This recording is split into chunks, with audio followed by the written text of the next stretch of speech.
Hauptmann was defended by Edward Riley, a flamboyant criminal attorney whose best days in court were behind him. We are confident of the acquittal of Hauptmann.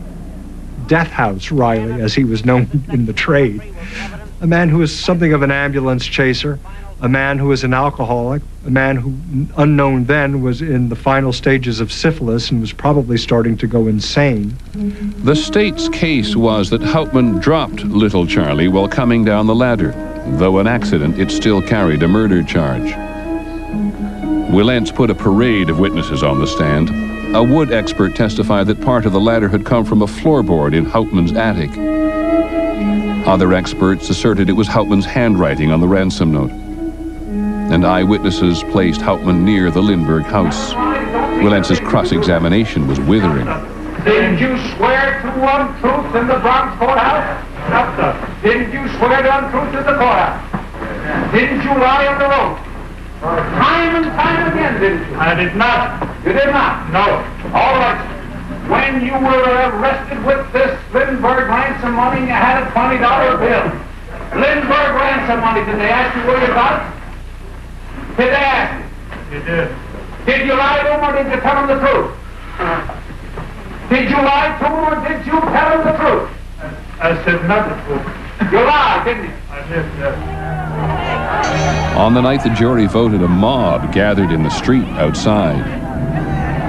Slowly but surely, and certainly couldn't have been out of the earshot of the jury deliberating, the chant of "Kill Hauptmann, kill Hauptmann, kill the German" grew louder and louder. The unanimous verdict was guilty. Hauptmann was sentenced to the electric chair. Given a last chance to save his own life and confess, he turned the offer down. Before God, I am absolute innocent. I have told all I know about the crime. For the Lindberghs, it should have been over, but the case stayed in the news. There were allegations that police had fabricated evidence and suspicions that Hauptmann had had an accomplice. The doubts fueled a new wave of hate mail against the Lindberghs, including threats against the life of their second son, John. And then a short time after that, while John is being driven home from school, a vehicle filled with photographers runs the car into the curb. And out of the car popped some people, and they went over to the car in which little John was sitting, and snap, snap, snap, snap, snap, began to take pictures. The little boy thought that he was being kidnapped and was cowering in the back seat of an automobile, fearing that he would meet the same fate as his brother. You have to realize that they felt just under attack. I mean, their child was dead, and their other child had been, you know, in a sense invaded. It was enough. Lindbergh would do whatever it took to protect his family. He told Anne to get ready to leave the country within 24 hours. They would go, he said, where the law still mattered. In the pre-dawn hours of December the 21st, 1935, while America slept, a freighter bound for England left its berth in New York. Not even the crew knew the identities of its only passengers. It would be years before the Lindberghs lived here again. I think we have this condition in this country in which we create our heroes and we destroy our heroes. We can build you up, we will give you fame, we will give you fortune, but in return, we have the right to take it away whenever we want. And I think that's what Lindbergh was feeling when he, at that point, the greatest hero of the century, was forced into exile by the very country that had lionized him. To look at the pictures of my father and my mother in those days and see how young they were and know what happened, it touches my heart. They did very well. I think they did very well. They came through very well, but it was a great deal coming at them, and especially him. I don't think he had any idea when he landed in Paris what that flight had brought him.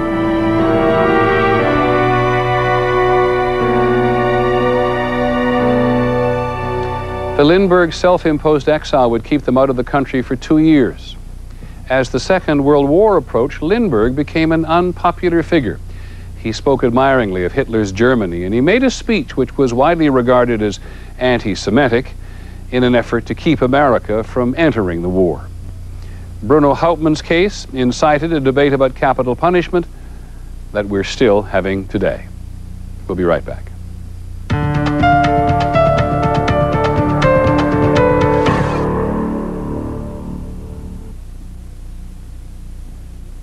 Just moments away, a local construction worker is pulled from a cave-in as Action News cameras are rolling. And the streets of Las Vegas tonight look a lot more like the canals of Venice. You'll see the incredible pictures. It's all straight ahead on WXYZ 7.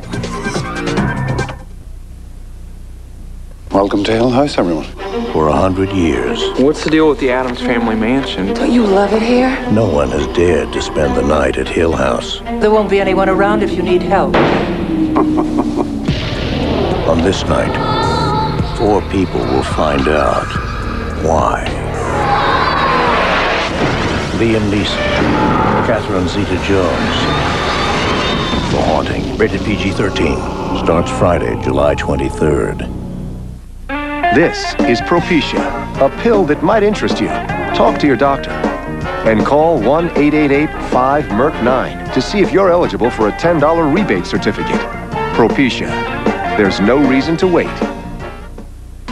Okay, San Diego. We gave you the new Dr. Scholl's Dynastep Sport insert 5 weeks ago when you were in pain. How do you feel now? With the inserts, when I play basketball, my lower back is much, much better. Before I tried the inserts, I had shin splint pain. Now I don't. After I put them in there, I have no pain in my foot. Its U-shaped design cradles your foot so your feet hit the ground evenly. I don't like to play in pain. It's clinically proven among athletes to provide immediate relief from lower body pain. I can run the Boston Marathon now. The Dynastep has taken the tension off my knees. Yes. I really can't dance.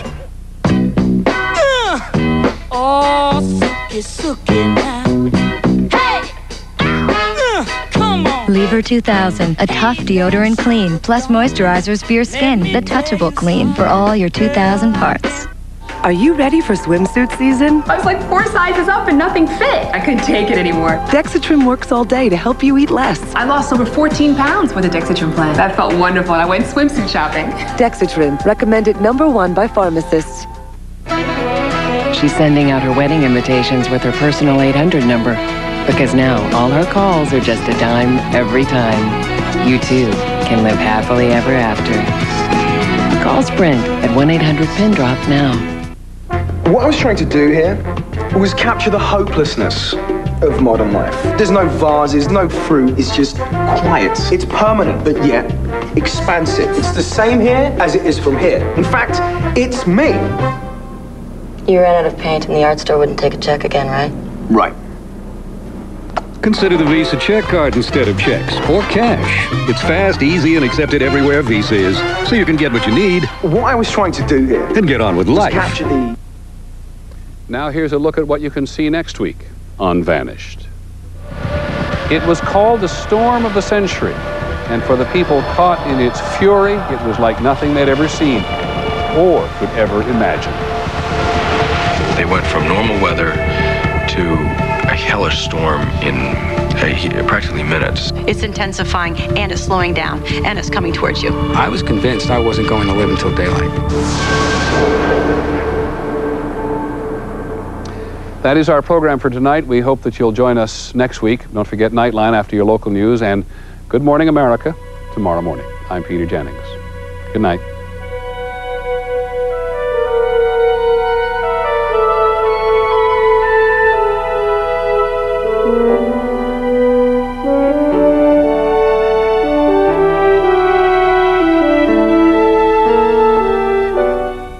America's team faces China in the Women's World Cup Final, live Saturday.